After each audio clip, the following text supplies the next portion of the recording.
नमो ताहि जाते अरहंता विनः करि मंगल करि हो नः त्रंबकरन को काम जाते मिले समाज सो पानी पधरा।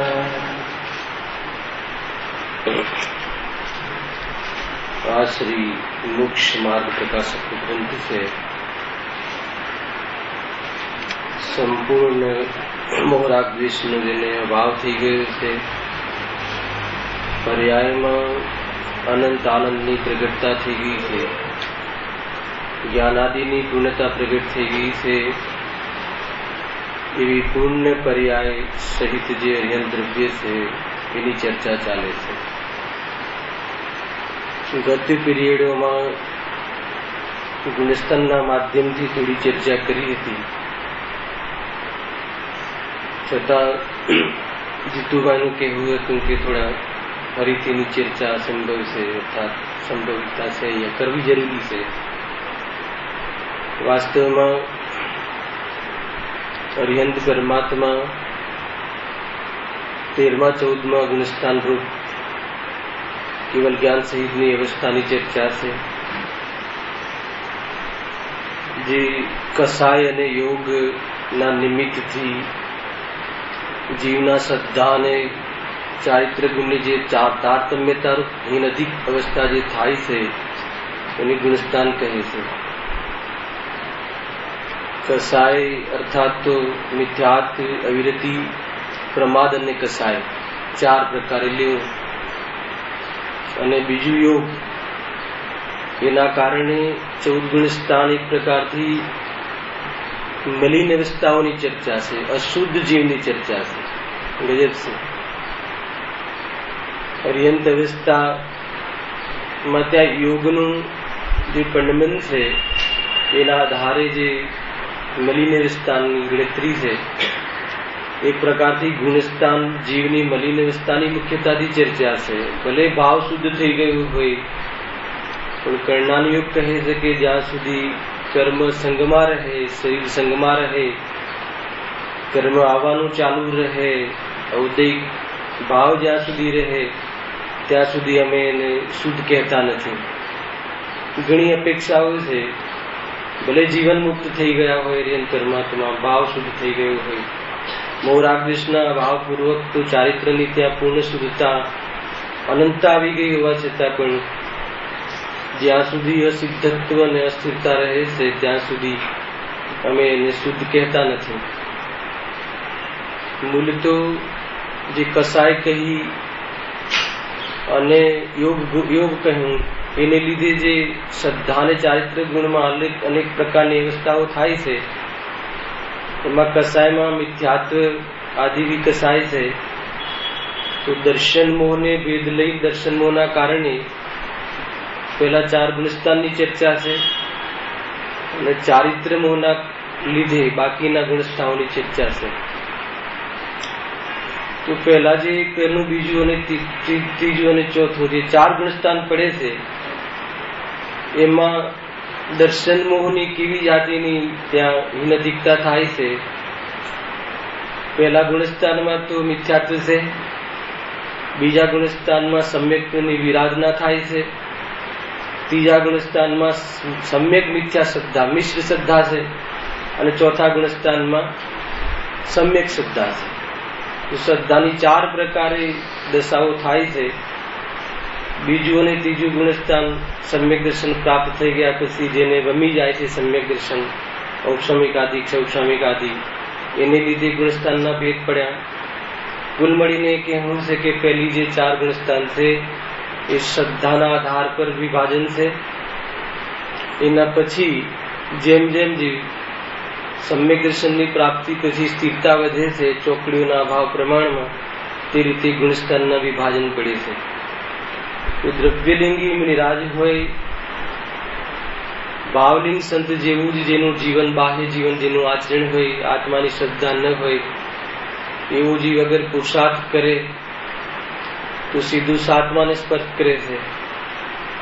ઓછો પુરુષાર્થથી અગર સમ્યક દર્શન પ્રાપ્ત કરે, બની શકે, બે ચોકડીનો અભાવ કરે તો પંચમ ગુણ સ્થાનવર્તી દ્રવ્યલિંગી નિરાજ છે.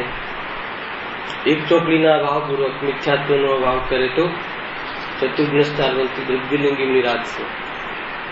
જ્યારે બી કોઈ બહારમાં એવી નગ્નતા આદિ હોય, વિશેષ ભદ્ર પરિણામ હોય, ભલે આત્માનું ભાન ના હોય, પુરુષાર્થ કરે તો સીધું ત્રણ ચોકડી એક સાથે અભાવ કરી શકે છે. મિથ્યાત્વનો અભાવ અને ત્રણ ચોકડી કસાયનો અભાવ એક સાથે અભાવ કરી અને સાતમા ગુણસ્થાનવર્તી ભાવલિંગી મુનિરાજ નમોનો એ શબ્દ શ્રાવણમાં એને નમસ્કાર ગણધરના નમસ્કાર પહોંચે છે. એવી જાતિનો પુરુષાર્થ પણ થઈ શકે છે. પરંતુ ગ્રસ્ત દશામાં અનાદિ મિથ્યા દૃષ્ટિ જે ચતુર્ગુણ સ્થાનને પ્રાપ્ત થાય છે, પછી જે ચારિત્ર મોહનીય કર્મ જે છે એની જેમ જેમ ચોકડીઓનો અભાવ થાય છે, બે ચોકડીનો અભાવ કરે તો પંચમ ગુણસ્થાન સહેતાસહેત ગુણસ્થાન અર્થાત તો દેશ વિરત ગુણસ્થાન, એને એક દેશ સંયમની પ્રાપ્તિ છે. ચોથા ગુણસ્થાને સંયમ હોતું નથી. અવિરતિ સમ્યક દૃષ્ટિ હોય છે ત્યાં સ્વરૂપાચરણ ચારિત્રની કણિકા જાગી ગઈ હોય છે. સામાન્ય જાણકારી, આપણે તો અર્યંતની ચર્ચા કરવી છે. અને બે ચોકડીના અભાવમાં પાંચમું ગુણસ્થાન, ત્રણ ચોકડીના અભાવમાં મુખ્ય રૂપથી છઠ્ઠા સાતમા ગુણસ્થાન વૃત્તિ જે મુનિરાજ અહીંયા કહેવામાં આવે છે, એને ત્રણ ચોકડીનો અભાવ ક્યાં સુધી રહે છે? દસમા ગુણસ્થાન સુધી રહે છે. પછી ચોથી ચોકડી એને ક્રમથી એક એક કસાય નીકળતી જાય. સામાન્ય સ્થૂલ કથન છે. ત્રણ ચોકડીનો અભાવ વાળા જે મુનિરાજ છે, છઠ્ઠા સાતમા ગુણસ્થાન વૃત્તિ મુનિરાજ, એ મુનિરાજ મુખ્ય રૂપથી પંચમ કાલની મુખ્યતાથી છે. અહીંયા છઠ્ઠા સાતમા ગુણસ્થાન ઉપરના મુનિરાજ જોવા મળતા નથી, હોતા નથી. એવી જાતિનો પુરુષાર્થ અહીંયા કરી શકે એવા જીવો અહીંયા ઉપજતા જ નથી. પંચમ કાલના કારણે નહીં, એવી જાતિનો પુરુષાર્થ હીન પુરુષાર્થ વાળા જીવો અહીંયા જન્મે છે કે જે પૂર્ણ મોક્ષ દશાને પ્રાપ્ત થઈ શકતા નથી. મૂળ ચર્ચા તો આપણે શ્રેણીઓની કરવી છે અને શ્રેણીના આધારે જે અરિહંત પરમાત્મા થવાના પુરુષાર્થથી અરિહંત થવાય છે એની ચર્ચા કરવી છે. હવે સાતમા ગુણસ્થાનમાં જે સાતિશય અપ્રમત્ત દશા છે, હે ને, છઠ્ઠું પ્રમત ગુણસ્થાન, સાતમું અપ્રમત ગુણસ્થાન. પ્રમત એટલે પ્રમાદ સહિત. મુનિરાજને કયો પ્રમાદ હોય છે? સ્વરૂપથી છૂટ્યા એ પ્રમાદ છે. અને પ્રમાદથી તો હિંસાનો દોષ લાગે છે, પરંતુ ત્યાં જેનું જેટલું વ્યવહાર જીવન છે એ પ્રમાદથી રહી જોવા મળે છે. પરંતુ સ્વરૂપમાં ન રહ્યા એવો પ્રમાદ, એની મુખ્યતાથી ત્યાં કહું તો છઠ્ઠા ગુણસ્થાનમાં એમને જે વિકલ્પ વ્યક્ત રાગ 28 ગુણ આદિનો આવ્યો છે એ પ્રમાણેનો પ્રમાદ કહ્યું. એ પ્રમાદમાં પ્રમાદ રહિત એની ચર્યા હોવાના કારણે હિંસાનો દોષ ત્યાં લાગતો નથી. એનું જયારે સ્વરૂપ આવશે ત્યારે ચર્ચા કરીશું. હવે છઠ્ઠા સાતમા ગુણસ્થાન વાળા જે મુનિરાજ છે એ ઉપસમ શ્રેણી ચડે. બે પ્રકારની શ્રેણી છે. શ્રેણીનો અર્થ શું છે? શ્રેણી એટલે કઈ કોઈ પગથિયા છે એવી વાત નથી. ઉત્તરોત્તર વધતી વિતરાગતા, ચારિત્ર મોહની કર્મની જે 21 પ્રકૃતિ જે રહે છે એને અગર ઉપસમ ના કરે, ઉપસમ રૂપથી કોણ કરે છે? અને સમ્યક દૃષ્ટિજી મુનિરાજ. અને કયા સમ્યક તો શ્રેણી ચઢાય છે? સૌક્ષમ સમ્યક તો હોય ત્યાં સુધી જીવ શ્રેણી ચડવાનો પુરુષાર્થ કરી શકતો નથી. સમજજો, હે ને? સૌક્ષમ સમ્યક્ત્વમાંથી દ્વિતીયોક્ષમ સમ્યક્ત્વ કરે મુનિરાજ, ઔપશમિક સમ્યક્ત્વ કરે અર્થાત તો કોઈ ક્ષાયિક સમ્યક્ત્વ થાય. અને એ બે સમ્યક્ત્વ હોય એ જ જીવને શ્રેણી ચડવાની અર્થાત અરિહંત બનવાની પ્રક્રિયા સ્ટાર્ટ થઈ શકે છે. ત્યાં સુધી સ્ટાર્ટ થઈ શકતું નથી. ઔપશમિક સમ્યક દર્શન અને ક્ષાયિક સમ્યક દર્શન એના સહિત ઉપસમ શ્રેણી જીવ ચડી શકે છે, પણ ઔપશમિક સમ્યક દર્શન સહિત ક્ષપક શ્રેણી જીવ ચડી શકતું નથી. જે મુનિરાજ ઔપશમિક સમ્યક દર્શન સહિત હોય એને ક્ષપક શ્રેણી ચડવાનો પુરુષાર્થ થઈ શકતું નથી. જે મુનિરાજને ઔપશમિક સમ્યક દર્શન હોય અને ક્ષાયિક સમ્યક દર્શન હોવા છતાં હીન પુરુષાર્થથી ચડે શ્રેણી, તો ઉત્તરોત્તર વધતી જતી વિતરાગતામાં ચારિત્ર મોહનીય કર્મની ઉપશમના થાય છે. અને 11મા ગુણસ્થાનમાં તે મુનિરાજ ઉપશાંત મોહ પૂર્ણ વિતરાગતા આવે છે, અર્થાત મોહ ત્યાં શાંત પડ્યો છે, દબાયેલું છે, પરંતુ ક્ષય થયો નથી. છતાં એક ક્ષણ માટે પણ કોઈ પણ જાતનો ત્યાં વિકાર વ્યક્ત હોય એમ છે નહીં, ન બુદ્ધિપૂર્વકનો ન અબુદ્ધિપૂર્વકનો. 11મું ગુણસ્થાન કોનું છે? ઉપશાંત મોહી જીન. એને જીન કહેવાય છે. 11મા 12મા ગુણસ્થાન સુધી મુનિરાજની અવસ્થા છે અને 13મા 14મામાં અર્હંતની અવસ્થા છે. એને 12મા ગુણસ્થાન સુધી જીન કહેવાય છે અને 13મા 14મામાં જીનવર કહેવાય છે. એને મુનિરાજ પણ જીન છે, પ્રભુ છે. 11મા ગુણસ્થાનમાં પૂર્ણ વિતરાગતા છે, છતાં કઈ દશા છે? અર્હંત અવસ્થા નથી, મુનિ અવસ્થા છે. તો ત્યાં એ ચારિત્ર મોહને કર્મનું શું થયું છે? ઉપશાંતપણું થયું છે. અને કોઈ મુનિરાજ અગર ત્યાં સાતિશય પ્રમદથી પુરુષાર્થ કરે છે 7મા ગુણસ્થાનના બીજા ભાગથી, અને જો એ ક્ષાયિક સમકીતિ હોય, એ ક્ષાયિક સમકીતિ સહિત જ ક્ષપક શ્રેણી, ક્ષપક શ્રેણી ચડ્યા પછી નીચે આવવાની વાત નથી. ક્ષપક શ્રેણી ચડે એવી જાતિનો ક્ષય કરતા જાય, મોહનીય કર્મ ક્ષય કરતા જાય, વિતરાગતા ઉત્તરોત્તર વધતી જાય, તો 8, 9, 10 અને સીધું 12મા ગુણસ્થાનથી ક્ષપક શ્રેણીની પૂર્ણતા છે. ત્યાં ક્ષીણ મોહી એટલે કે મોહનો ક્ષય કરી નાખ્યો છે એવા મુનિરાજ ત્યાં પૂર્ણ સુખ સહિત ત્યાં મુનિરાજ હોય છે. 11મા ગુણસ્થાન વાળા જે ઉપશમક મુનિ છે, ઉપશાંત મોહી મુનિ જીન છે, પરમાત્મા કહો, પ્રભુ કહો, એને મુનિરાજ છે, ભગવંત કહો, અર્હંત સ્વરૂપ નથી, મુનિ અવસ્થા છે. 12મા ગુણસ્થાન સુધી છદ્મસ્ત, 13મા ગુણસ્થાનથી પૂર્ણ અવસ્થા અર્હંત પ્રભુની અવસ્થા છે. ગજબની વાત એ છે કે 11મા ગુણસ્થાન વાળો જીવ નિયમથી એ અર્હંતપણાને પ્રાપ્ત તે ગુણસ્થાન પર્યંત થતો નથી. નીચે આવે, નીચે ક્રમથી આવે છે. 11 પછી 10 પછી 9 પછી 8 પછી 7 પછી 6. ડાયરેક્ટ 6માં આવે એમ નથી. 6માં આવીને 6થા 7મામાં આનંદ કરે. એને જરૂરી નથી કે નીચે આવે. કદાચિત કોઈ મુનિરાજ સાધના પૂર્ણ ન કરી શકે અને કોઈ અનંતાનુબંધી કસાય આદિ મુખ્ય થઈ જાય, અર્થાત તો મિથ્યાત્વ પ્રકૃતિનો ઉદય પણ આવી જાય એવી જાતિનું અગર શ્રદ્ધા ભ્રષ્ટ થઈ જાય તો મિથ્યા દ્રષ્ટિ પણ થઈ શકે છે. મરણ થઈને ક્યાં જઈ શકે છે? કેન્દ્રમાં જઈ થઈ શકે છે. દેવલોકમાં ગયા પછી દેવલોકનું બંધ તો થઈ ગયું હોય છે, હે ને? જઈ શકે છે, જાય જ એમ નહીં, હે ને? કિંચિત ન્યૂન સમય અર્થપૂતગલ પરાવર્તન સુધી સંસારમાં રહી શકે છે.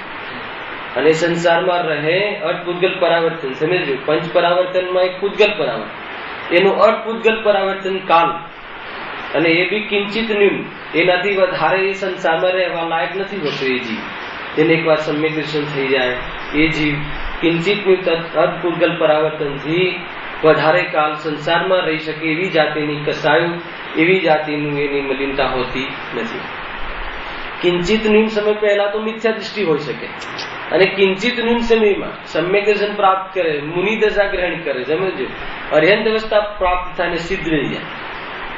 કિંચિત ન્યૂન સમયની વિચાર કરો તો બોલો, એવી જાતિનું સ્વરૂપ છે. અને એ કિંચિત ન્યૂન અર્થપૂતગલ પરાવર્તન અગર એ સંસારમાં રહે, એમાં આનંદભાવ હોય છે, અને એ આનંદભાવના અંતર્ગત બીજા જીવો નિગોદથી નીકળે. વ્યવહાર રાશિ, બાદર રાશિમાંથી આવી, ત્રસમાં આવી અને કેવલ જ્ઞાન લઈને સિદ્ધ થઈ જાય એના પહેલા. એવું છે. પરિણામોની વિચિત્રતા અલગ અલગ પ્રકારની હોય છે. આ રીતે શ્રેણીઓમાંથી 11મા 12મા ગુણસ્થાન સુધીની ચર્ચા થઈ. 12મા ગુણસ્થાનમાં જે ક્ષીણમોહી મુનિરાજ જે થયા, 12મા ગુણસ્થાનનો કાલ અંતર્મુદિત થયો છે. એના પછી નિયમથી ક્યાં જાય છે? સંયોગી કેવલી, અર્હંત અવસ્થા. અને ત્યાર પછી આપણે ચર્ચા કરી હતી કે અનેક પ્રકારની સંયોગી કેવલી જે હોય છે, તીર્થંકર પ્રકૃતિનો બંધ કર્યો હોય, અંતઃકૃત કેવલી, પછી એમાં સમુદ્ઘાત કેવલી, પછી એમાં મુખ કેવલી, એના 3 કલ્યાણક વાળા કેવલી, 5 કલ્યાણક વાળા કેવલી, 2 કલ્યાણક વાળા કેવલી, અનેક પ્રકારની રીતે કેવલીની ચર્ચા આપણે ગત પીરિયડમાં કરી હતી. તો એ પ્રમાણે કેવલી પરમાત્માનું સ્વરૂપ છે. સંયોગી પરમાત્મા જે થયા એમને ત્યાં યોગ ગુણ, યોગની ચર્ચા થઈ. યોગ ગુણની જે ચર્ચા થઈ, તો યોગ ગુણ જે છે એનું કંપન પણ, અને એ વ્યવહાર યોગ છે. અને શરીર સાથે તો વ્યવહાર પણ ઘટતું નથી, આત્માના પ્રદેશોનું કંપન પણ. અને રજનીભાઈ પ્રશ્ન કર્યો હતો, આત્માના પ્રદેશોનું કંપન પણ. કંપન પણ એટલે ધ્રુજારી એમ નહીં લેવું, ફરવું. આત્માના પ્રદેશો ફર્યા રાખે છે, હે ને? પગના પ્રદેશો માથામાં આવે ફર્યા રાખે છે. ફર્યા રાખવાનું નામ કંપન છે. કંપન એટલે ધ્રુજારી નહીં લેવી. અને એ જે આત્માના પ્રદેશો ફર્યા રાખે છે એ મલિનતા છે, યોગ ગુણની મલિનતા છે. એની સાથે સુખ દુઃખનો સંબંધ નથી, સમજ્યું? આત્માના પ્રદેશોના કંપન સાથે સુખ-દુઃખનો સંબંધ નથી. એનાથી પ્રદેશ બંધ ચાલુ રહે છે. પરમાણુઓનો કર્મનો જથ્થો કેટલો આવે એની સાથે કંપનને સંબંધ છે. એટલે જ્યાં સુધી કંપન પડ્યું હોય છે ત્યાં સુધી કર્મ આશ્રય હોય છે, અર્થાત તો કર્મનું આવું ચાલુ હોય છે. 13મા ગુણસ્થાને પણ કર્મનો આશ્રય છે, સાતાવીરની કર્મનો આશ્રય છે. સત્તાના ઉદયમાં આવે એટલું જ નહીં ભાઈ, બહારના બીજા પરમાણુઓ પણ એની સાથે જોડાય છે, બંધાય છે, છતાં ત્યાં એક સમયની સ્થિતિથી વધારે સમયની સ્થિતિ હોતી નથી. એટલે સ્થિતિ ભેદ નથી. એક સમયની સ્થિતિ તો પર્યાયની સ્થિતિ બીજા સમયે ખરીદ જાય છે. ઇરિયાપત આશ્રય કહે છે. 13મા ગુણસ્થાને કેવલી પરમાત્મા, કેવલી જીવ, સકલ પરમાત્મા, સંયોગી કેવલી, અર્હંત પરમાત્મા, સામાન્ય કેવલી પણ હોય છે, તીર્થંકર કેવલી પણ હોય છે, અનેક પ્રકારના કેવલી હોય છે ત્યાં. અને એ કેવલી પરમાત્માને ત્યાં કર્મનો આશ્રય ચાલુ હોય છે. ત્યાં 84 લાખ ઉત્તર ગુણની પૂર્ણતા થઈ હોતી નથી. ગજબની વાત છે. ચારિત્ર ગુણ પૂર્ણ થઈ ગયો હોવા છતાં પણ ઉત્તર ગુણોની સંપૂર્ણ પૂર્ણતા અયોગ કેવલીમાં થાય છે. એને 18,000 શીલના જે ભેદ છે એની પૂર્ણતા સંયોગી કેવલીના, એ અર્યંત પરમાત્માના જે તીર્થંકર કેવલીમાં જે હોય છે 13મા ગુણસ્થાને પૂર્ણતા થતી નથી. તો ત્યાં 14મા ગુણસ્થાન સાથે સુધી અપૂર્ણતા કહી ચારિત્રની. મોહના અભાવની અપેક્ષાએ ચારિત્ર ગુણનું પૂર્ણ પરિણમન અનંત સુખની પ્રગટતા થઈ ગઈ હોવા છતાં પણ જે પ્રદેશોની અસ્થિરતા 13મા ગુણસ્થાને અને ક્ષેત્રની અસ્થિરતા 14મા ગુણસ્થાનના અંતિમ સમય સુધી અર્યંત કેવલીને રહે છે. આત્માનું સ્વરૂપ જોવું હોય તો સિદ્ધ અવસ્થા, શરીરથી રહિત, કર્મથી રહિત, કંપનથી રહિત, એને આશ્રયથી રહિત, પૂર્ણ સંવર ને પૂર્ણ નિજરા 14મા ગુણસ્થાનના અંતિમ સમયમાં થાય. આ તો વાત કરી ને જીતુભાઈ, એટલે જાણકારી રૂપે તમને કહ્યું છું. વિસ્તારથી ચર્ચા જયારે એ વિષય આવશે ત્યાં લેશું. અને 13મા ગુણસ્થાને શું હોય છે? આશ્રય હોય છે, બંધ હોય છે. સાતાવીરની કર્મીનો ઉદય ત્યાં બંધાય પણ છે. ઉદય તો છે જ, અઘાતી કર્મ તો 14મા ગુણસ્થાન સુધી, પણ તો અહીંયા બંધન ચાલુ છે 13મા ગુણસ્થાન સુધી. હા, ભાવયોગ જે છે ને, ભાવયોગ તો યોગ ગુણ જે છે એ ભાવયોગ છે. અને દ્રવ્યયોગ આત્માના પ્રદેશોનું કંપન પણ છે, દ્રવ્યયોગ છે. શરીર આદિ તો દ્રવ્યયોગ છે જ નહીં, સમજજો. દ્રવ્યયોગ એટલે આમ બેસવું, સ્થિર બેસવું, એ તો દ્રવ્યયોગ છે જ નહીં. આપણે દ્રવ્યયોગને શું સમજીએ છીએ કે આમ સ્થિર બેસવું, હાથ આમ રાખીને બેસવું, એની સાથે યોગને સંબંધ જ નથી. સ્થિર બેઠું હોય અને યોગનું કંપન ઘણું હોય, ખ્યાલ આવે કે નહીં? અને ચાલતો હોય, દોડતો હોય ને યોગનું કંપન ઓછું પણ હોય, એવી જાતિનું સ્વરૂપ છે. જરૂરી નથી કે શરીરનું સ્થિર બેસી ગયા તો સૌથી વધારે યોગ કંપન કોને હોય છે? અર્યંત પરમાત્માને હોય. કેટલી સ્થિરતા હોય છે એમની, ઉથલપાથલ તો હોતી નથી. એટલે શરીર જે દ્રવ્યયોગ કહ્યું એ આકર્ષણ કરવાની જે શક્તિ છે પ્રદેશોમાં, એને દ્રવ્યયોગ કહે છે. અને યોગ ગુણ જે સ્વયં છે ભાવયોગ કહે છે. એવી રીતે છે, બહારના સાથે સંબંધ નથી. હવે 13મા ગુણસ્થાને જે આત્માના પ્રદેશોનું જે કંપન પણ રહે છે એટલે પ્રદેશ બંધ છે. ત્યાં રાગ આદિ નથી, મોહ આદિ નથી, એટલે ત્યાં સ્થિતિ અને અનુભાગ બંધ નથી. અને પ્રકૃતિ અઘાતી છે, તો અઘાતી કર્મમાં સાતાવેદનીયમાં સાતાવેદનીયનો બંધ રહે. એ પ્રમાણેનો ત્યાં બંધ છે. એક સમયનો બંધ કહ્યો, ત્યાં એ બંધ કોઈ દુઃખરૂપ નથી. આત્માના પ્રદેશોનું જે કંપન અજ્ઞાન અવસ્થામાં પણ જે જીવને થાય છે દુઃખનું કારણ નથી. દુઃખનું કારણ તો માત્ર કસાય, અને કસાયનો અભાવ તો ક્યારથી 11મા ગુણસ્થાનથી થઈ ગયું. 4 ગુણસ્થાન પૂર્ણ વિતરાગી, એમાં 11મા 12મા ગુણસ્થાનમાં અલ્પજ્ઞ અવસ્થા, 13મા 14મા ગુણસ્થાન કેવલ જ્ઞાન સહિત છે. કેવલી પરમાત્મા છે. સંપૂર્ણ અઘાતી કર્મનો અભાવ થઈ ગયો હોવાથી અનંત ચતુષ્ટય અને સર્વ ગુણોની અનંતતા અનુજીવી ગુણની મુખ્યતાથી પ્રગટ થઈ ગઈ છે. એટલું સમજવું. ત્યાં 13મા ગુણસ્થાને જે મલિનતા કહી છે એ કોઈ દુઃખની રૂપે નથી, કસાયની રૂપે નથી. એ જાતિની મલિનતા એટલે કે ત્યાં કર્મનું આવું થાય છે ત્યાં સુધી મલિનતા કહી. 14મું ગુણસ્થાન દરેક મુનિરાજ જે બી અર્યંત મુનિ છે, 14મું ગુણસ્થાન અંતર્મુહૂર્ત જ માત્ર હોય છે. એ અંતર્મુહૂર્ત માત્ર પર્યંત પણ એક પ્રકારથી અશુદ્ધ અવસ્થા છે. ત્યાં અસિદ્ધત્વ નામનો ઔદિક ભાવ છે, અને ત્યાં એક પ્રકારથી અઘાતી કર્મ અને શરીર સહિત સકલ પરમાત્મા છે. જૈન ધર્મની એક ખૂબી છે કે 2 વસ્તુ હોય ત્યાં સુધી અશુદ્ધ કહે. 2 ના મળવાનું નામ અશુદ્ધ. 2 શુદ્ધ મળે તો બી અશુદ્ધ, શુદ્ધ મળે તો બી અશુદ્ધ, અશુદ્ધ 2 મળે ત્યાં સુધી અશુદ્ધ. બેને અશુદ્ધતા કહે.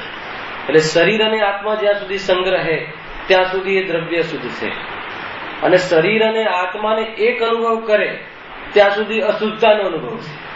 ખ્યાલમાં આવ્યું કે નહીં? શરીર અને આત્મા જ્યાં સુધી સાથે રહે રાજેશભાઈ, ત્યાં સુધી એ દ્રવ્ય અશુદ્ધ છે, અને પરમાત્મા અશુદ્ધ છે, સંસારી છે. સંસારી નામ કહ્યું, ભલે ભાવ શુદ્ધ થઈ ગયો હોય પણ કર્મ સહિત છે, શરીર સહિત છે, એટલે અશુદ્ધ છે. અને અગર એ બંનેને એક અનુભવ કરે મિથ્યા દ્રષ્ટિ, ત્યાં સુધી એને અશુદ્ધતાનો અનુભવ છે. બંને જુદા છે એમ અનુભવ કરે તો એને આત્માનો અનુભવ છે. બસ એટલી જ વાત છે. પણ જુદા છે એમ અનુભવ કર્યા તત્પશ્ચાત જ્યાં સુધી શરીર અને કર્મ સંગ્રહે ત્યાં સુધી કર્ણાયુગ કહે છે કે એને અમે સંસારી કહેશું. એને અરવિંદ ભગવાનને સંસારી એ અપેક્ષાએ કહ્યા. સંસારમાં જેવી જાતિના સંસારીઓ અન્ય સંસારી દુઃખી છે એમ દુઃખી છે એમ નથી, તો પુણ્ય સુખી છે, અનંત સુખી છે. પરંતુ એ કર્મ જ્યાં સુધી સંગમાં છે ત્યાં સુધી ત્યાં એમને મલિન અવસ્થા કહી. સ્વરૂપ સમજવું જરૂરી છે બહારનું. અને સંયોગી જે કેવલી પરમાત્મા છે એમને જે કર્મનું આવું થાય છે એટલે ત્યાં પ્રદેશદંડ કહ્યું.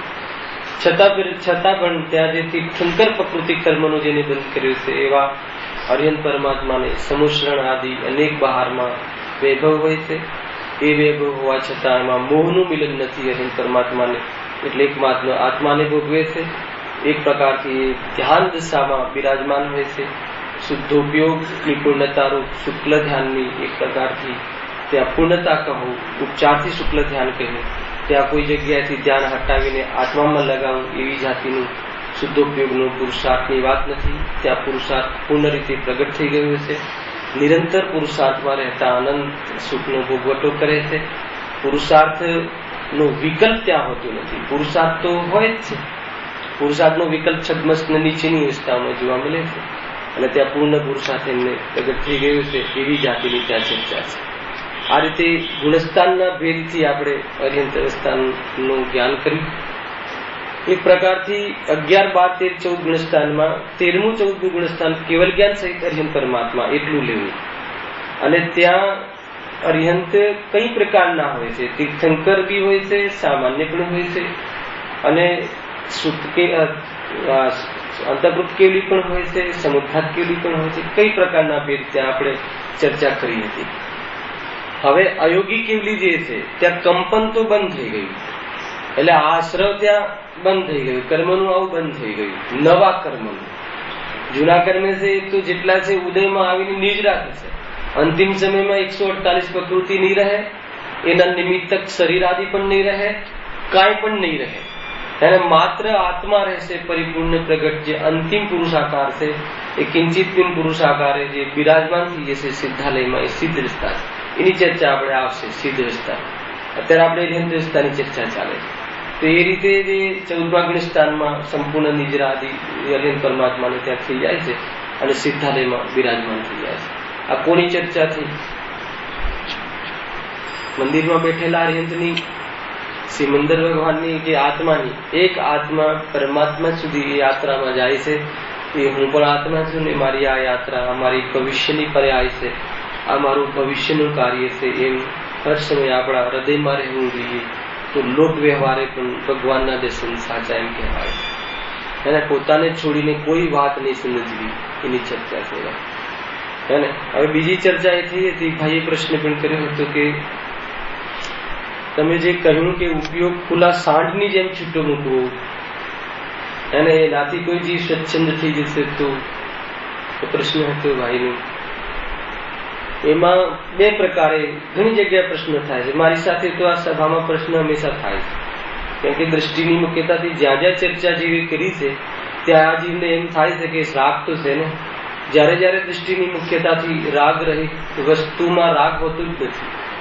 વસ્તુમાં રાગ, કોઈ પણ વસ્તુ, જીવ દ્રવ્ય, કોઈ પણ જીવ દ્રવ્ય, જીવ તત્વ જે છે એમાં રાગ હોતું જ નથી.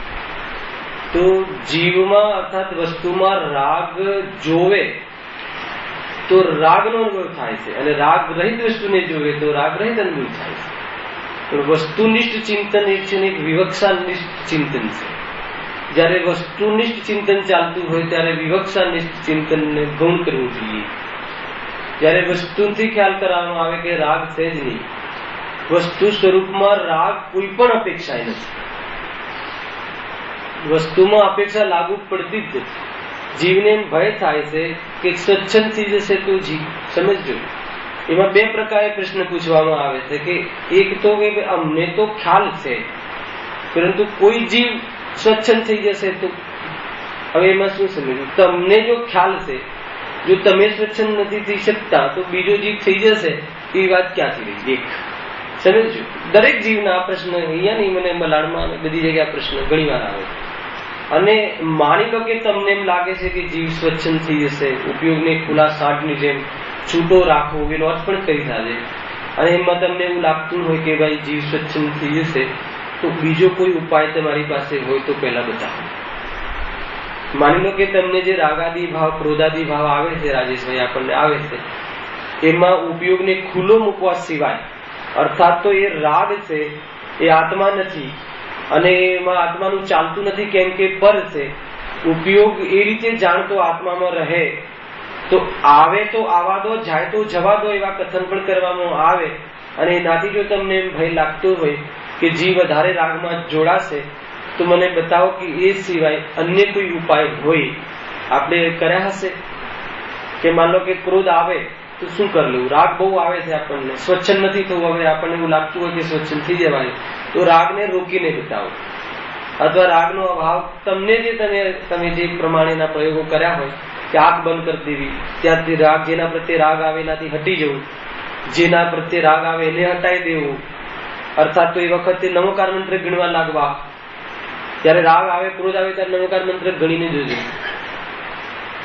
અને તીવ્ર રાગમાં એવી જાતિની પરિસ્થિતિ નહીં થાય, એ ઉપાય જ નથી. એવા ઉપાય તો ઘણી વાર કર્યા. એને આપણને એમ લાગે કે અમને તો રાગ આવે છે, એમને તો તીવ્ર રાગને પણ વશ થવાય છે. તો કહે છે કે ભાઈ તે ભૂમિકાને યોગ્ય જીવ જે રાગને વશ થાય છે, એ જેટલો રાગને વશ થયો છે એ રાગાંશ છે, અને એ જેટલો રાગને વશ થયો છે એવો ખ્યાલ આવે છે એ જ્ઞાનાંશ છે. એ બંનેનો વિભાગ વર્તાય, એનું નામ છે કે છૂટો રાખવું. પણ એ રાગને હું બદલું, આ રીતે બદલું, ના આવવા દઉં, બીજી રીતે કરી દઉં, એ તો ઉપયોગને બાંધવા જેવું છે. અને ઉપયોગ એવી રીતે બંધાય છે અને એ પ્રમાણે બંધનો અનુભવ કરે છે. કેમ કે એની પ્રમાણે અને તે ચાહે કાલે રાગ જતો રહે એમ સંભવ થતું નથી. એટલે આખિરકાર તો રાગને બાંધે છે. એને સ્વચ્છંદ થવાય એ તો પોતાની ભૂલ છે, સ્વતંત્ર થવાય એ ભૂલનો અભાવ છે. હેને માન લો કે આપણને રાગને વશ થઈ જઈએ છીએ, તો રાગને વશ થઈ જવાય છે, જે થઈ જઈએ છીએ એ રાગનું કાર્ય છે. નિર્ણય એટલો કરવાનો છે. માની લો કે જેમ કે હમણાં આપણે 11મા ગુણસ્થાનની ચર્ચા કરી ને કે 11મા ગુણસ્થાન વાળો જીવ પરિણામમાં પડી જાય તો મિથ્યાત્વમાં પણ આવી શકે. તો ત્યાં મોક્ષમાર્ગ પ્રકાશકમાં કહે છે કે પરિણામને સુધરતા બગડતા દેખો, અથવા પરિણામની વિચિત્રતા છે તું પરિણામને સંભાળ, એવા કથન આવે છે, વિવક્ષા એવી આવે છે. તો હવે એ વિવક્ષાને આપણે ખોલીએ કે પરિણામને સંભાળ કર. પરિણામની સંભાળ કરનો અર્થ શું છે એનો વિચાર કરીએ. સમજો, પ્રશ્ન ખ્યાલમાં આવ્યો? પ્રશ્ન કયો ચાલે છે કે કોઈ જીવ સત્સંગ થઈ જશે તો? એક બીજો પ્રશ્ન એ અંદર પેટા પ્રશ્ન એ થયો કે જ્ઞાનીઓ પણ કહે છે ને કે પરિણામની સંભાળ કર, તારા પરિણામને તું ખ્યાલ કર, પરિણામને જો. એ શું છે? અને તમે એમ કહો છો કે તું એ પરિણામમાં તું ઉપયોગને છૂટો રાખ. તો એ બધાનો મેલ છે કે નહીં? એ બધામાં મેલ છે કે નહીં? પ્રશ્ન તો સાચું છે. જયારે ઉદ્દેશાત્મક ભાષા આવશે, વિવક્ષાવશ આવશે, ત્યારે કહેશે કે તારી પર્યાયમાં પામરતા છે. હમણાં આવ્યું ને કે તારી પર્યાયમાં રાગ છે, ગુરુદેવના પ્રવચનમાં આવ્યું ને. પણ એ રાગમાં એમને કયો અભિપ્રાય હોય છે? સંસારનું કોઈ પ્રયોજન નથી હોતું.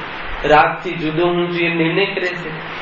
આવ્યું ને હમણાં ચાલ્યું તમારે કહ્યું કે 4 પુરુષાર્થ સિદ્ધિ ઉપાય ચાલે છે. એમાં મંદ રાગ છે ને જ્ઞાનીને પણ. તો કહે છે કે જ્ઞાનીને જે મંદ રાગમાં જે આવું થાય છે, જેટલું રાગાંશ છે એટલું વર્તાય છે, ત્યાં એમ જાણે છે કે આ રાગ છે, હું નથી. એટલે એ જ્ઞાની છે. પણ તું મને આવ્યું ના આવવું જોઈએ, આવવું જોઈએ, બીજું આવવું જોઈએ, એમ છે નહીં. એક તો એ. બીજું એમ કહે કે જયારે એમ કહે છે કે 11મા ગુણસ્થાન વાળો જીવ પડીને મિથ્યાત્વમાં જતો રહે છે, તો પછી તારા પરિણામને તું સંભાળ કર. તો પરિણામને સંભાળ કરવાનો પુરુષાર્થ એટલે શું? પરિણામને સાચવવા. રાગ નથી લાવવો એ વાત સાચી છે, રાગનો અભાવ કરવો એ વાત સાચી છે. પણ રાગનો અભાવ કરવાનો પુરુષાર્થ શું છે?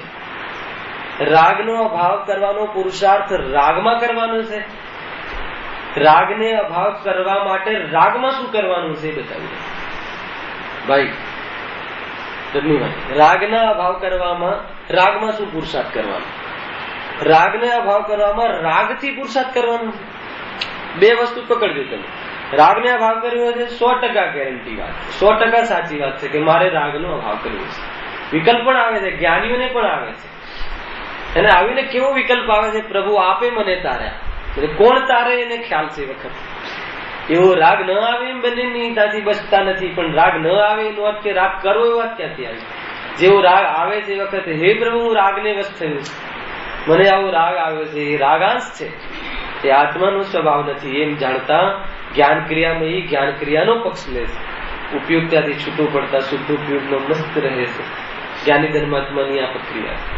વાત સાચી છે ભાઈ કે રાગનો અભાવ કરવો છે. હે ને? હવે રાગનો અભાવ કરવો છે તો શું કરવું? રાગમાં જઈને કરવું.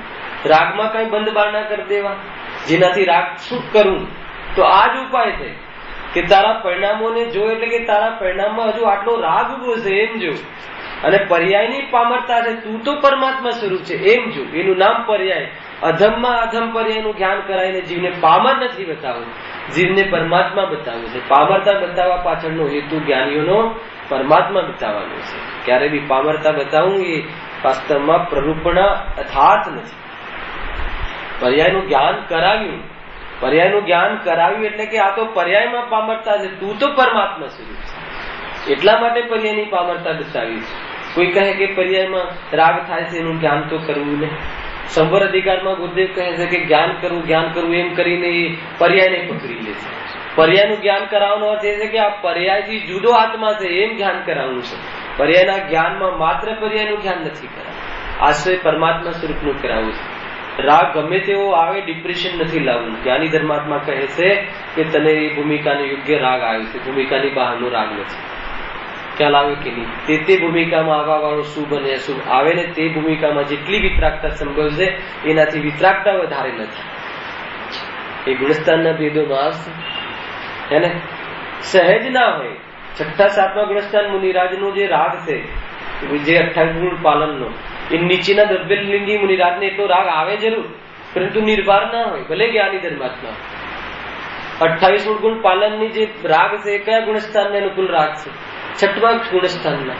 હવે એ કદાચ નીચેના ગુણસ્થાન વાળાને એવી જાતિનો રાગ આવી શકે કે ના આવી શકે બતાવો. આવે ને?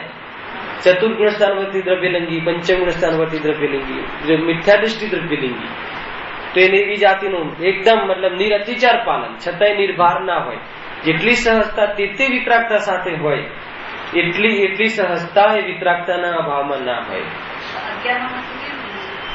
પડે ને 11માં તો ઉપશમ છે ને, દબાયેલો રાગ છે ને, એમાં એ નિયમથી એ ગુણસ્થાનમાં રહીને નથી શકતો.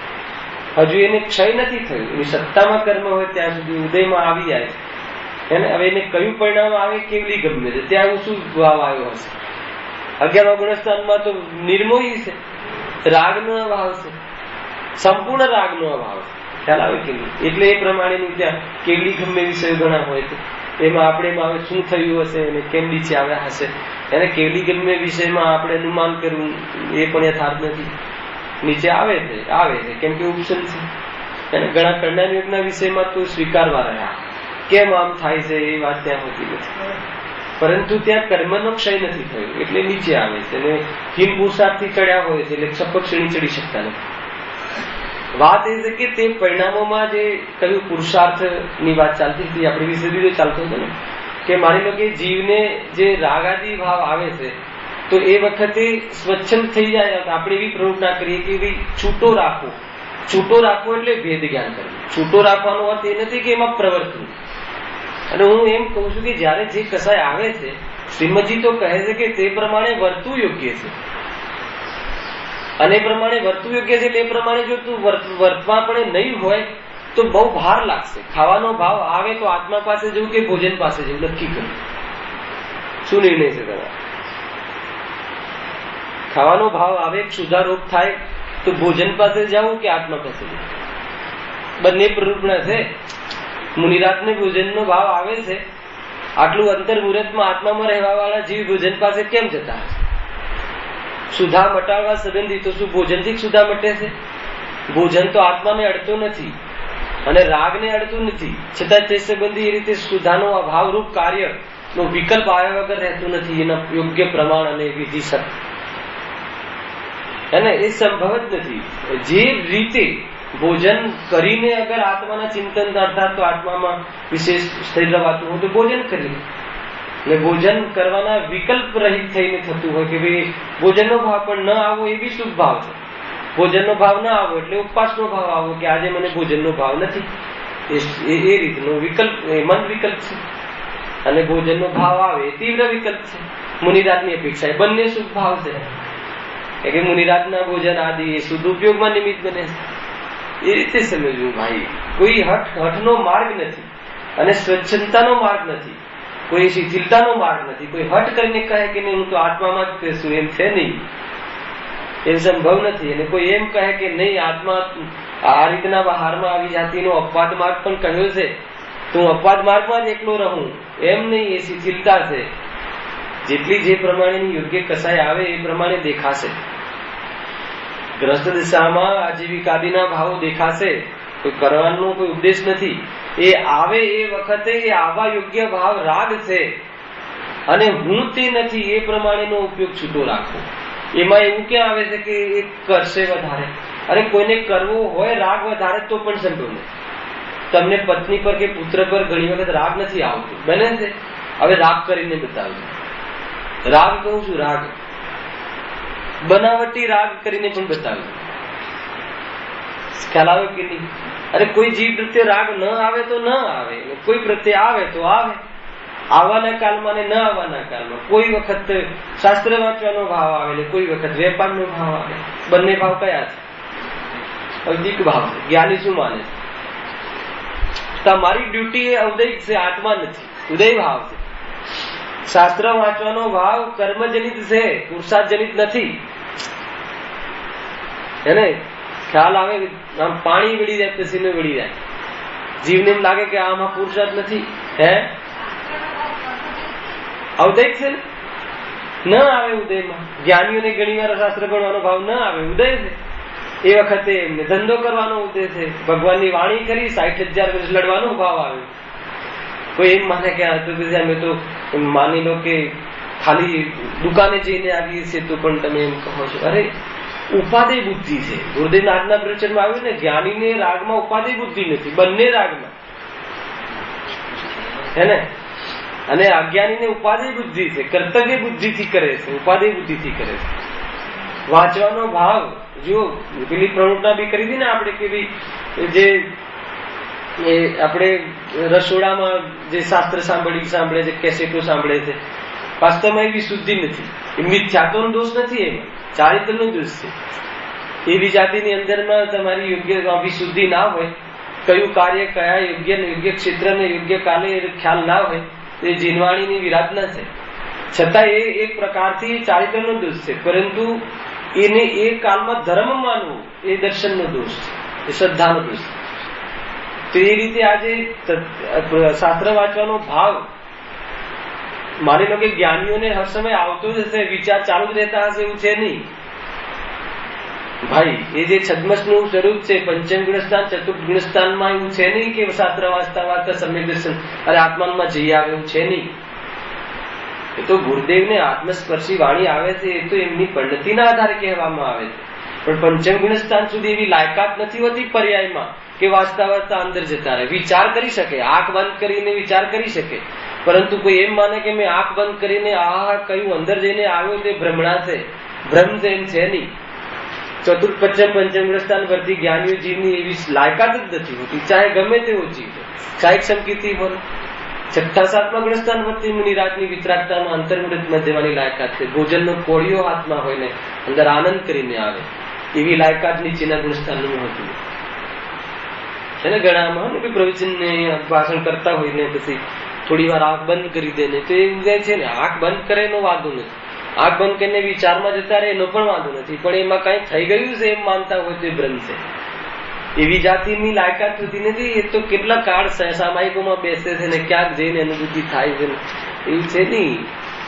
રમતમાં આવે, અંદરમાં વિચારમાં મગ્ન રહે, વાત જુદી છે. ગમવા લાગે, એમાં આનંદ આવે, એમાં પ્રીતિ ઉપજે, વાત જુદી છે. એમાં રંગ આવી જાય, વાત જુદી છે. પણ એ આત્માની વાત નથી. આત્માનો સ્પર્શ અલગ વસ્તુ, એવી જાતિની વસ્તુ સ્વરૂપ નથી. એ પંચમગુણ સ્થાન સુધી એવી જાતિની ક્રિયા નથી હોતી. એ જીવ પોતાને છલે છે અને બિચારા શ્રોતાઓ તેમ થાય છે કે આ તો અંદરથી જઈને આવે છે, એમ નથી હોતી. હે ગુરુદેવ આહા કરે ત્યારે સમજવું કે તો બહાર છે. આ જેટલી પણ આ વાણીમાં જે થાય છે તો બધું વ્યક્ત રાગ છે. ગુરુદેવ કહે છે કે વ્યક્ત રાગ છે અને વ્યક્ત રાગમાં મારી શાંતિ હણાય છે, એમ જ્ઞાની માને છે. ખ્યાલમાં આવ્યું કે નહીં? તો મારી શાંતિ હણાય છે અને આપણને એમ લાગે છે કે અંદર જાય છે. જ્ઞાનીની કોઈ ધારણા અલગ છે. ગુરુદેવને શું થતું હશે બોલો? જયારે જયારે એ પ્રવચન કરતા હશે તો એમને શું વિકલ્પ હશે કે ભાઈ વિકલ્પ જ્ઞાનની અંદર પણ અને પ્રતીતિમાં પણ આ તો કહે છે કે આ તો રાગ આવ્યો છે. કયો રાગ આવ્યો છે? શાસ્ત્ર સાંભળવાનું, સંભળાવવાનું. એ પુરુષાર્થ જનિત છે કે અવદૈક છે બેન? અવદૈક છે. ન પણ આવે, કમાવાનો ભાવ આવે, ભાષણનો ભાવ ન પણ આવે, ન આવે તો બીજો આવે. કાં તો આત્મામાં રહે, કાં તો શુભ શુભમાં રહે. જીવ બે જગ્યાએ તો રહે. કાં તો આત્મામાં રહે, આત્મામાં ન રહે તો શુભ શુભ, શુભ શુભ તે કર્મનો ઉદય હોય છે અને કર્મના ઉદયમાં એવો ભાવ આવે છે. પુરુષાર્થ તો એ છે, એ વખતે પુરુષાર્થ એ છે કે આ જે આવે છે એ ભાવ અવદૈક છે. સામર્થ ઉત્કૃષ્ટમાં ઉત્કૃષ્ટ વાત કહેવાનો ભાવ આવ્યો હોય, દુનિયા વાહ વાહ કરતી હોય અને જ્ઞાની એમ માને કે અવદૈક છે, એ પુરુષાર્થ. પુરુષાર્થ તે છે. પુરુષાર્થ એ ભાવ આવ્યો છે એ પુરુષાર્થ નથી. એ તો કર્મજનિત છે. બંધાય પણ કર્મ છે અને કર્મના આધારે છે. કોઈને એવી જાતિના કર્મનો ઉદય આવે તો એવી જાતિ તો કોઈ કે પરાધીન થઈ ગયો કે પૂર્વ કર્મકૃત ઉદયમાં આવવા વાળા રાગાદી ભાવ તે ડિગ્રીમાં થાય છે. પરંતુ એ કાલમાં પુરુષાર્થ એ છે કે એમાં કોઈ કર્મ લાગુ નથી પડતા કે આ રાગ છે, આ કર્મજનિત ભાવ છે, હું નથી. એ જે અંદરમાં વલણ ચાલે છે અજ્ઞાની જીવને, સમ્યક સન્મુખ મિથ્યા દ્રષ્ટિને અવ્યક્ત પરિણામમાં એવી જાતનો ભાસ રહે છે, અહેસાસ રહે છે. એક પ્રકારથી એ પેટમાં રહેલો પુરુષાર્થ છે. વિશેષ કાળક્રમે થાય. ક્યારેક સામાયિકમાં બેસીને ફાટી જાય, એ મન કસાય રહે ને, એ ઉપશમ થઈ જાય. કાલ દર્શન મોહને કર્મના ટુકડા થઈ જાય છે. અનુભૂતિ લઈને ઉભો થાય છે. સ્વરૂપ આમ છે ભાઈ. એના જીવ દેશના લબ્ધિ કયો ભાવ છે? ચંદીભાઈ તો સાથ મને દેવલારીમાં ખ્યાલ આવે કે તમને પ્રેરણાની સુગંધી ઘણો રસ ને ઘણો ખ્યાલ. દેશના લબ્ધિ જે છે ને, એ દેશના લબ્ધિ છે કયો ભાવ છે? શુદ્ધ ભાવ છે કે શુદ્ધ ભાવ? કરણ લબ્ધિ સુધી જીતુભાઈ કયો ભાવ છે? પ્રાયોગિક લબ્ધિ સુધી અભવ્ય જાય છે. વેદન છે. ક્યાંથી જોશો તમે? એ તો પર્યાયની સિલસિલારૂપ પુરુષાર્થ, આરોપિત પુરુષાર્થ કહે છે કે જયારે જયારે જીવને આત્મદર્શન થશે ત્યારે પહેલા દેશના લબ્ધિ આદિ એની સ્વભાવ જ હશે, અન્ય ભાવ નહીં હોય. રોટલી કરતો હશે અને સમ્યક દર્શન થઈ જશે એમ નહીં બને. એટલી તીવ્ર કસાય હોય પર્યાયમાં, રોટલી બનાવવાનો ભાવ તીવ્ર કસાય અધ્યાત્મની અપેક્ષા. ત્યાં ચરણાની યોગને નિભાવે એ અપેક્ષા મન કસાય અને ચરણાની યોગ પણ ન નિભે એવી જાતિની પ્રવૃત્તિ કરે, ચાહે આ શાસ્ત્ર સાંભળે તો તીવ્ર કસાય. ત્યાં ને ત્યાં છે. સમજો, ચરણાની યોગ નિભાવવો જોઈએ હર પ્રક્રિયાઓમાં. ઉઠવામાં, બેસવામાં, દર્શન કરવામાં, ખાવામાં, પીવામાં જે રાગ આયા છે તે ચરણાનું યોગના નિધાન છે. એનું જ્ઞાનમાં રહેવું અને આ રાગ છે એ રીતે પરમાત્માને ખંડિત ન કરવું, એવી જાતિનું જ્ઞાન જ્ઞાનીઓને નિરંતર વહેતું હોય. આ રીતે હોય છે. એટલે આ જે પણ આપણને એવું લાગે છે કે આ તો પુરુષાર્થ કરીએ છીએ આપણે, તો આ વાંચવા કેટલો પુરુષાર્થ, અને એકદમ જાણે સૂક્ષ્મ ચિંતન થઈ જાય અને જાત જાતના માનલો કે ઉકેલ કરી નાખીએ એને શાસ્ત્રના આધારે. એ બધું ઇન્દ્રિય જ્ઞાન છે, શાસ્ત્ર જ્ઞાન છે, પરલક્ષી જ્ઞાન છે. એ આત્મજ્ઞાન નથી. એ જ્ઞાનાવીને કર્મના ક્ષયક્ષમના અંતરમાં એ વાત ખ્યાલમાં આવે છે. એવી જાતિના ઉકેલ કરવાની. પણ આત્મગત થવું એમાં કર્મ લાગુ નથી પડતું. કર્મ ત્યાં ઉભું રહેતું નથી, ઉપશમ થઈ જાય. એના આત્મવલણ મુખ્ય છે, આમાં અહેસાસ મુખ્ય છે. એટલે આપણને એમ લાગે છે કે તમે એમ કહેશો કે ભાઈ આવી જાતિની તમે પ્રવૃત્તિ આપણે કરીએ તો કોઈ જીવ સ્વચ્છંદ થઈ જાય, હે ને? કોઈ જીવ સ્વચ્છંદ થઈ જાય એ તો એની જવાબદારી છે. અને રાગ આત્માનો નથી એનું નામ કે રાગમાં ઉપયોગને છૂટું મૂકવું. અને પણ આ રાગ મને આવ્યો છે એનું નામ કે રાગથી બંધાવું. એ તો નિમિત્તના કથન છે. જયારે એ માને કે આને કરાયો ત્યારે કે ભાઈ તે કર્યું, એ વિવક્ષા થઈ ગઈ. પણ તે કર્યું એ વખતે પણ એ વિભાવ છે, સ્વભાવ નથી, એ સ્વરૂપ થઈ ગયું. એટલું છે. બે ચાલુ જોઈએ સાથે. અંદરમાં પરમાર્થ પોસાવવો જોઈએ ને વ્યવહાર ઉજળો રહેવો જોઈએ. જ્ઞાની ધર્માત્માનું આવું જીવન હોય. ખ્યાલ આવે કે નહીં? કેવી રીતે રાગોમાં, મંદ રાગોમાં કેવી રીતે વિવેક પૂર્ણ રહે છે, છતાં પણ એક સમય માટે પણ એને એવો ભય નથી હોતો કે હું મલિન થઈ જઈશ, અને એક સમય માટે એવો ભય નથી હોતો કે હું સ્વચ્છંદ થઈ જઈશ. કેમ કે એને વસ્તુનો ખ્યાલ છે કે વસ્તુમાં રાગ નથી, પર્યાયની યોગ્યતામાં એ ભૂમિકાનો રાગ છે. અને જે રાગ છે એ વાસ્તવમાં આગ છે, સ્વભાવ નથી, વિભાવ છે. એવી અંદરમાં જે પરિણતિ ચાલતી હોય છે એ પુરુષાર્થ. એને ઉપયોગને ખુલ્લા સાડની જેમ છૂટું મૂકવાનો અર્થ ખ્યાલમાં આવ્યો કે નહીં? આપણે બાંધીએ છીએ ને કે ના મને તો બહુ, અમારે કઈ કરવું પડશે, આટલો રાગ આવે છે ને, કેવા ખોટા ભાવ આવી જાય છે. કહ્યું કોઈ બેન કે કેટલા ખરાબ ભાવ આવી જાય છે. તો ખરાબ આવી જાય છે, ખરાબ છે એ કોણે નક્કી કર્યું? એનું એમાં નથી આવતો કે જેને નક્કી કર્યું કે આ ખરાબ છે. તો પક્ષ અમે ખરાબ નો લઈ લઈએ છીએ, કેમ કે ખરાબ છે એ વાત સાચી છે. ખરાબ છે જ્ઞાનમાં આવે છે એ વાત નથી જાણતો આજી, અને ખરાબ છે એને જાણે છે જ્ઞાન એ નથી જાણતો આજી. એ જાણાય છે એ ખરાબ છે એ કોને જાણે? અરે ખરાબ છે એ તો તમારું અંદરમાં એક ખરાબ ભાવ છે એવો નિર્ણય કર્યો, એ કોઈ મોટી વાત છે, નાની વાત નથી. ખ્યાલમાં આવે છે કે નહીં? આ તો આપણી વચ્ચે ને આપણા ભાષાઓમાં રહેલા જીવોને તારવવાની વાત છે. જેનો પુરુષાર્થ થઈ ગયો છે એને તો શું છે? અરે એ તો તમે આ સમજતા હશો, હમણાં સમજીને આવે ને ઘરે જઈને પુત્ર પર હાથ ઉઠી જશે. પુત્ર એમ બી કહે છે કે પ્રવચન સાંભળીને આવો છો ને, તો તમને એ વખતે એવું લાગશે કે મેં તો કઈ નથી સાંભળ્યું. એટલે સાંભળવાનો ભાવ અને એ આવેલો ભાવ બંને સમાન, ઔદૈક, બંને કર્મજનિત છે. આમાં આત્માનો પુરુષાર્થ નથી. તો આત્માનો પુરુષાર્થ ક્યાં છુપાયો છે? એ ઔદૈક છે, ઉદયગત ભાવ. ઉદય ભાવ કહેતા સ્વામિત્વ છૂટી ગયું. તો કે જો છેલ્લે કર્મના ખાતામાં નાખીને સ્વચ્છંદ થઈ જશો, સંસારમાં કહ્યું શું કરું? કેમ કે બંધરૂપ છે, વર્તમાનમાં દુઃખરૂપ છે, અને એ વાસ્તવમાં નવા બંધનું કારણ છે. અને આત્મા આ બંધ છે, તો બંને વચ્ચે નાવા નીચોવાનો સંબંધ નથી. એનું નામ કે ઉપયોગને છૂટો મૂક્યો. તો પછી એ ઉપયોગમાં વધશે. તમને એવું લાગે છે કે આમ નક્કી કરવાથી શું જતું રહેશે? કાલે પ્રશ્ન પૂછ્યો હતો ને તમે, શું પ્રશ્ન હતો તમારો? યાદ છે? ભૂલી ગયા. તમે યાદ રાખવું જોઈએ, કેમ કે હું ભૂલી જાઉં છું. એવું હતું ને કે તમે એવો પ્રશ્ન કરેલો કે ભાઈ આપણે વશ થઈ જઈએ છીએ, આપણે જે મને રાગ આવ્યો હું વશ થઈ ગયો છું એમ સમજવાથી કઈ એમ રાગ ઓછો થઈ જશે?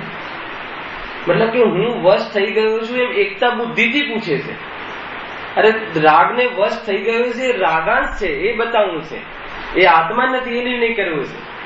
એમ નિર્ણય કરવાથી એ જ્યાં આપણો ભાગ જ નથી, એ વિભાગ છે, એવો વિભાગ ખ્યાલમાં આવે. પરના ખાતામાં જયારે ખતવે ત્યારે એ સાયકોલોજી છે કે પરના ખાતામાં ખતવે એટલે રસ છૂટે, રસ ઓછું થઈ જાય, એ તરફથી રસ મરે. તો આવું ક્યારે થાય? વારંવાર આવું જયારે જીવને થાય છે અહેસાસમાં, બુદ્ધિપૂર્વક તો કથન માત્ર, હંમેશા નિરંતર એ આગમના અવલંબનમાં રહે છે. આગમ ચક્ષુ બની જાય છે એનું વિકલ્પાત્મકમાં પણ. વિકલ્પ કરીને નહીં, વિચાર કરીને નહીં. વિચાર તો કોઈ કાલમાં થાય. એવું નથી કે હર સમય વિચાર થાય, ચાલતા બેસતા ઉઠતા. એ જે કહે છે ને જ્ઞાની ધર્માત્મા, કોઈ વાર કહે કે ચાલતા ઉઠતા બેસતા આત્મામાં રહે, તો અહેસાસ છે. વિચાર તો બીજા પણ ચાલતા હોય. વિચાર તો ભાઈ આમ કર, તેમ કર, આ દુકાનનો સામાન ગોઠવી દે, આ બરાબર ગોઠવી દે. જેટલું બી સર્વજ્ઞ કહે છે એની વિરુદ્ધ ભાષામાં ચાલતું હોય છે. કોણ ગોઠવે? છતાં ભાષા વ્યવહારની એવી જ હોય છે. છતાં એ વખતે રાગ આવ્યો છે ખ્યાલમાં રહે, અહેસાસમાં રહે છે. અંદરમાં ખ્યાલ આવે કે હું જોડાતો નથી, એવું અંદરમાં એને વર્તા. આ વિકલ્પાત્મકની વાત છે. અને એ જયારે અંદરમાં જોડાતો નથી એવું વિશેષ કોઈ કાલમાં ખ્યાલમાં પણ આવે. એવી જાતિની બધી સ્થિતિઓ અજ્ઞાનીઓની થતી હોય છે. અરે અજ્ઞાની જ જ્ઞાની બનશે ને. આપણે તો એની મુખ્યતાથી પુરુષાર્થ કરીએ. જે જ્ઞાની થઈ ગયો છે ગુરુદેવ માટે શું ચર્ચા કરીએ? તો થઈ ગયા. આપણે માટે ચર્ચા છે ને, તો આપણે કેવી રીતે છે કે આજે થોડો બી ક્રોધ આવી જાય છે ને તો એમ થાય છે કે શું થઈ ગયું, આ તો ક્રોધ આવી ગયો મારું તો. અરે ક્રોધ આવી ગયો અને ક્રોધ આવી ગયો છે અને હું નથી એ વખતે, હવે ખ્યાલ આવ્યો તો હવે મજા કર ને. ભૂતકાળમાં આવી ગયો, હવે નવું બંધાશે એની ચિંતા નહીં કર. હાલ તને ખ્યાલ આવ્યો છે ને હાલ મજા કર. હાલ મજા કરીશ તો વંશ વધશે. એ રીતે છે. ચિંતા કરવાનું નામ જૈન ધર્મ નથી. અરે એક ક્ષણ પહેલા કોઈ ખોટા કર્મ એવા થઈ ગયા હોય ને કે જે મતલબ કહી ના શકાય, બીજા સમય પલટે ને ભગવાન બને. અહીંયા કોઈ જૈન ધર્મમાં કોઈ જીવને એમ આવે, માંડ માંડ સાંભળવા આવે ને એમ કહે કે કેવા કરે, તો એની પર્યાય વિવક્ષામાં કહેવામાં આવે અનંત કાલથી તો આ કરી રહ્યો છે, પર્યાયમાં ભોગવી રહ્યો છે અનંત કાલથી, તો આત્માને જોતો નથી. એને આત્માને જોતો નથી એટલે રાગ રહિત જોતો નથી. અંતે છેલ્લે બી અધ્યાત્મ ન પોષાયું કે છેલ્લે રાગ તો છે ને, સ્વચ્છંદ થઈ જશું તો. અરે સ્વચ્છંદ ની રાગના કાલમાં રાગ સ્વરૂપમાં નથી, નિર્ણય એ કરવાનો જ છે, એ સિવાય બીજો ઉપાય જ નથી. બીજો ઉપાય કોઈ બી રીતે નથી. મને એકવાર કાંદિવલીમાં બી પ્રશ્ન આવ્યો હતો ને કે ભાઈ હવે શું કરવું, તો ઉપાય બતાવો, રાગ રહિત થવાનો ઉપાય બતાવો. જ્ઞાનથી બી ભાગ કર્યા વગર રાગનો કોઈ ઉપાય છે નહીં. જીવ બહુ વાર ઉપાય કરે છે કે બસ એમ કે શાસ્ત્ર વાંચવા, એનું મન નહીં લાગે. ઉપયોગ વિચલિત હશે તો શાસ્ત્ર ભણી નહીં શકે. યદ્યપિ એ કાલાચારમાં તો કહે છે કે કાલ યોગ્ય નથી શાસ્ત્ર વાંચવાનો. સૂતક કેમ છે? સૂતક કોઈ શરીરની શુદ્ધિ માત્ર સુધી સીમિત નથી. સૂતક લાગે ને 11 દિવસ 12 દિવસ મરણના આટલા કે એ વ્યથા રહે છે. એ વખતે એકાગ્ર થઈ શકતું નથી. કોઈ કે એ વખતે તો વધારે વાંચવું જોઈએ, તો કે નહીં એ વખતે પરમિશન નથી. તીવ્ર કસાયમાં તું દેવશાસ્ત્ર ગુરુના પ્રમાણે તું ચિંતન નહીં કરી શકે. તીવ્ર કસાય રહે, આપતજન પર પ્રત્યે વિશેષ રાગ હોય, વિશેષ રાગના કાલમાં એ જીનવાણી આદિ વાંચવાનો યોગ્ય કાલ નથી. ઘણા એંગલો છે ભાઈ. એ તો આ છતાં બી બહારમાં વિવેક, એ વખતે પ્રતીતિ કરવાનું નિષેધ નથી. પ્રતીતિને સૂતક લાગતું જ નથી. આ સૂતક છે ને આત્મા સૂતક થી રહી છે. ક્યાંય પણ ઉપયોગને બાંધવો નહીં. હે ને ઉપયોગને બાંધે કે આટલા શાસ્ત્ર પૂરા. જો તમે કોઈ વિદ્વાન હોય ને જીતુભાઈ, એ અગર ઉપયોગને બાંધીને પ્રવચન કરશે ને તો સહેજતા નહીં આવે. માન લો કે હું નક્કી કરી ના હોય કે આટલું જેને કહીશ આ જ કેવું છે, આ તો ઉપયોગ સામેવાળા જીવને ખ્યાલ આવશે કે રોચકતા નથી, સહેજતા નહીં આવે. અને એ પણ ડિપ્રેશનમાં રહેશે કે આ રહી ગયું, હવે આ કહેવાનું છે, બોલું કહેવાનું. એનો અર્થ એ નથી કે વિષય જોઈને નહીં આવવું. વિષય અહીંયા જે બોલવો છે ને જેને સાંભળવું છે એ બંનેને એનું સ્વાધ્યાય કરીને આવવું ને બેસવું, એ ગુરુદેવે શીખવાડ્યું છે. વિષય તો બીજી ત્રીજી ચોપડી સ્કૂલમાં ભણતા ને તો બી શું ચાલવાનું છે ગીરથી વાંચીને જતા, અને નાટક જોવા જતા તો એની સ્ક્રિપ્ટ વાંચીને જતા. ખ્યાલ આવે કે નહીં? તો એ તો વસ્તુનું સ્વરૂપ છે કે રીતે આવશે શ્રોતાની વક્તાના સ્વરૂપમાં. ભાઈ સ્વચ્છંદ થવાની વાત હોતી નથી. જે સ્વચ્છંદ થાય છે તત્વને સમજતું નથી. આપણને ભય લાગે છે કે સ્વચ્છંદ થઈ જશે.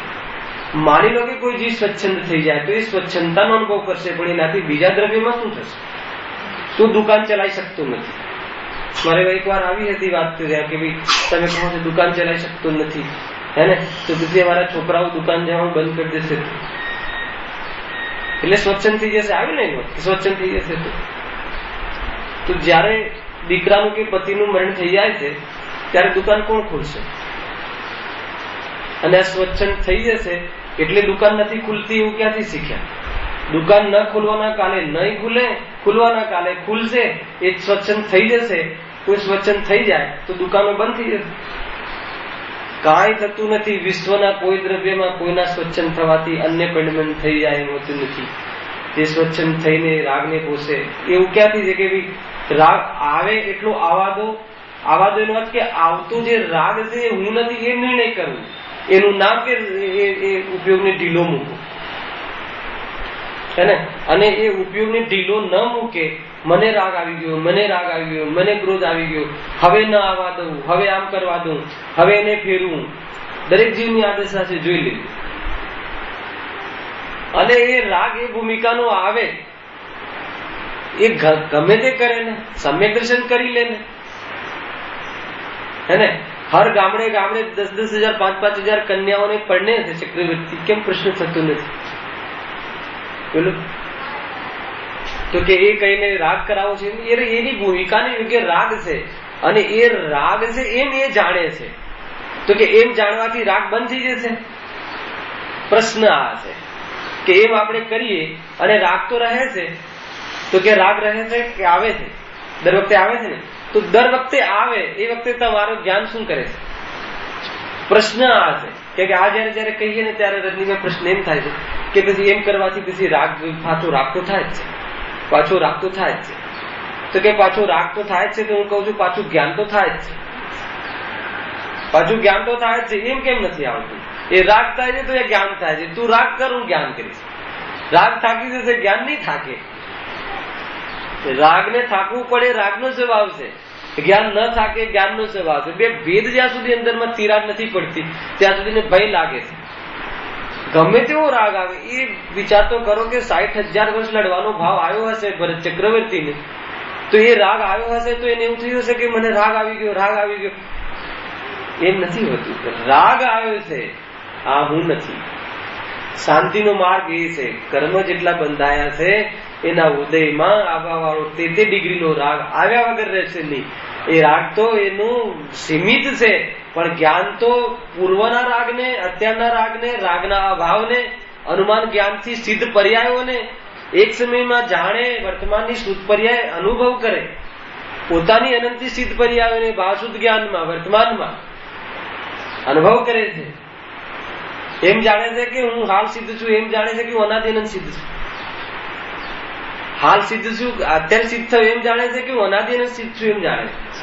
અનાદિ અનંત સિદ્ધ અને મારામાંથી સિદ્ધ પર્યાય જ આવે એમ જાણે માને છે, કે મારામાંથી રાગ આવે એમ જાણે માને છે. આવવા વાળા રાગના કાલમાં પણ હું સિદ્ધ છું એમ માને છે, કે હું રાગી થઈ ગયો એમ માને છે. ક્યાંય પણ ઉભા રહેવાની વાત નથી. ઉપયોગમાં રાગને નચાવવું નહીં. જેટલો ઉપયોગ રાગને વશ થયો છે ત્યાં પુરુષાર્થ અંદરમાં એમ ચાલે છે કે આ ઉદય ઉપયોગ મિશ્રિત રાગ, એમાં ઉપયોગ જુદો. એનું નામ ઉપયોગ ખુલ્લા સાંઢની જેમ, હે ને. અહીંયા તો કહે કે ઉપયોગને આપણે શું કરીએ છીએ કે ના મને તો વાંચવાનો ભાવ જ નથી આવ્યો. એક ટીવી જોતો હોય અને એક શાસ્ત્ર વાંચતો હોય.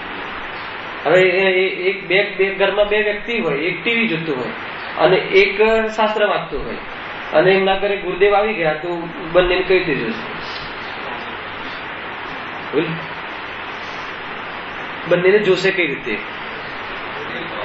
શાસ્ત્ર વાંચે છે એ તો મારો અનુયાયી છે, અને ટીવી જોવે છે તો ટીવી જોવાનું કહીએ છીએ. ટીવી જોવાનું કહેવાથી કોઈ ટીવી જોતો નથી. રાત્રિ ભોજનમાં ત્યાગ કરી દે એમ કહેવાથી કોઈ રાત્રિ ભોજન ત્યાગ કરતો નથી. સ્વયં ઉપાદાનથી કરે છે. રાત્રિ ભોજનના ત્યાગનો ભાવ આવ્યો એ ઔદિક ભાવ, અને કોઈ રાત્રિ ભોજન કરે છે એ પણ ઔદિક ભાવ. બંનેમાં જીવનો કોઈ પુરુષાર્થ નથી. એક અશુભ ને એક શુભ, બંને આશ્રમના બેટા. આત્મા સાથે એને નાવા નીચવાનો સંબંધ નહીં. તો પછી ખાઈએ તો શું વાંધો? તો આત્મા અનાહારી છે એમ નિર્ણય થયો હોય એને ખાવાના વિવેકના ભાવ કેવા આવે એ નક્કી, અને એ ભાવ આવે આત્માના નહીં એ પ્રતીતિ. ખ્યાલ આવે કે નહીં? કોઈ સ્વચ્છંદતા કે શિથિલતાની વાત નથી. એકમાં ભૂલ છે ને. આત્મા અને આહાર બે જુદા છે ખ્યાલ નથી. ત્યાર પછી આ સમજાવીએ કે આહાર કોઈને છતાં આહારનો શુદ્ધ આહારનું ભોજન આવે, કોઈને શુદ્ધ આહારનું ભોજન આવે. જ્ઞાની કહે છે કે બંને ઉદય, બંને આત્માનંદ, કોઈ બી મહિમાવંત નહીં. એ પુરુષાર્થ ત્યાં છે. એમ કરવાથી આહાર અશુદ્ધ છૂટી જશે. પ્રશ્ન એ છે કે શુદ્ધ આહાર ખાવાનો ભાવ છૂટી જશે. તો કે આત્મા ને આહાર બે જુદા છે નિર્ણય હશે ત્યારે આવી પરિસ્થિતિઓમાં પોતે સ્થિર રહેશે. ખ્યાલ આવે કે નહીં? તો પોતે આત્મવલણમાં રહેશે, અને આત્મવલણમાં રહેશે તો બહારના જે રાગોના ક્રમ છે જવાના ક્રમમાં જશે. એ છે સ્વરૂપ. કોઈ જીવ સ્વચ્છંદ થઈ જાય એવું સ્વરૂપ વસ્તુમાં નથી ભાઈ. વસ્તુમાં રાગને જોવે તો એ વસ્તુને અનુભવ કરી શકતો નથી. વસ્તુ કેવી છે? રાગ રહે. તો રાગ ક્યાં છે? દ્રવ્યમાં છે, ગુણમાં છે કે પર્યાયમાં છે? નિર્ણય કોઈ એક સમયની પર્યાયમાં રાગ છે ગુરુદેવ કહે છે ને. તો એક સમયની પર્યાયમાં જે રાગ છે એ જ્ઞાન સ્થિતિએ કરીને લક્ષણ કરીને જાણીએ તો એ પર્યાયમાં રાગને કેવી રીતે જાણે છે? સમજો મારો પ્રશ્ન. અંતિમ કહું છું, 2 મિનિટ લઉં છું વધારે, પણ આ પૂરો થવો જોઈએ પીરિયડ, હે ને? કે પર્યાય રાગ ક્યાં છે? દ્રવ્યમાં તો છે નહીં, ગુણમાં તો છે નહીં. પર્યાયમાં છે એમ કહીએ છીએ, જ્ઞાનીઓ પણ કહે છે, ચિંતાનો વિષય નથી, જ્ઞાની જ કહે છે. પણ જ્ઞાની શું કામ કહે છે અને કહેવા પાછળનો હેતુ શું છે? 2 હેતુ છે. કે પર્યાયમાં છે એટલે જવાબ આવ્યો છે, એ તો આપણે ભણ્યા છીએ. હવે કહે છે કે પર્યાયમાં જે મારી પર્યાયમાં જે રાગ આવ્યો છે, એ રાગ આવ્યો છે ત્યાં તમે જ્ઞાન લક્ષણને ઉત્પન્ન કરો. તો જ્ઞાન લક્ષણ કરીને એ પર્યાયમાં જે પર્યાય રાગને વશ થઈ છે ભાઈ, એ વશ થઈ છે, એ પર્યાયમાં રાગ સ્વભાવથી જુદો છે એમ જાણે છે કે હું પર્યાયમાં પણ રાગ થઈ ગયો એમ જાણે છે. તો જ્ઞાન સ્થિતિ એમ જાણ્યું તો જ્ઞાયકને અનુસરણ થયું છે. એ રાગ એક સમયનો એની ઉપાધિ બની ગઈ, ઔપાધિક બની ગયો કે સ્વભાવ બની ગયો? ઔપાધિક બની ગયો. એ જ્ઞાનનો વિષય ગે બની ગયો કે એ સ્વગે બની ગયો? પરગે બની ગયો. તે પરગે આવ્યો, રહ્યો, એક સમય રહ્યો, જેટલો બી રહ્યો એમાં મને શું છે? ખ્યાલ આવે કે નહીં? એમાં આત્માને શું છે? તો આ રીતે આત્માને જો અલગ એ ચિંતન અથવા અલગ એને ખ્યાલમાં રહે છે, આ જ ઉપાય છે. કોઈ બહુ અશુભ ભાવ આવી જાય ને મંદિરમાં જઈને 5000 એક દાન કરી દે, કોઈ એમ પટ્ટીઓ લગાડીને કોઈ કસાયોને બદલવા માંગતો હોય તો એ સ્વરૂપ નથી. સમજો, હેને? કોઈ અશુભ ભાવ આવી ગયો, હવે એનો છેદ ઉડાડવા શું કરવું? શુભ કરી આવું, હેને? વેપારમાં સેલટેક્સ, ઇન્કમટેક્સ, એક્સાઇઝની ચોરી કરવી, મંદિરમાં આપીને દાન આપીને ધોઈ નાખવું, બસ એ છે. એમ છે નહીં. 1 ડિગ્રીના ઉદય આવે ને ઉદયમાં ઔદયિકમાં અને આત્મામાં વિભાગ કરે તો પ્રતિક્રમણ, આલોચના કે પ્રત્યાખ્યાન એક સમયમાં થાય. બહુ વિસ્તાર છે ભાઈ. આ તો 2 દિવસથી આ પ્રશ્ન ચાલે છે ને એટલે ચર્ચા છે. આપણે એમના સ્વરૂપની ચર્ચા ચાલે છે. કાલે એ વિષયને આગળ વધારીશું. કોઈ જીવને ખેદ પહોંચાડવાની વાત નથી ભાઈ. જ્યાં આપણને ખ્યાલ આવે છે કે હું સ્વચ્છંદ થઈ શકતો નથી આ સાંભળીને તો આવા વાળા રાગો અને દેશો પ્રત્યે વિરક્ત થવાનો પુરુષાર્થ જાગે છે.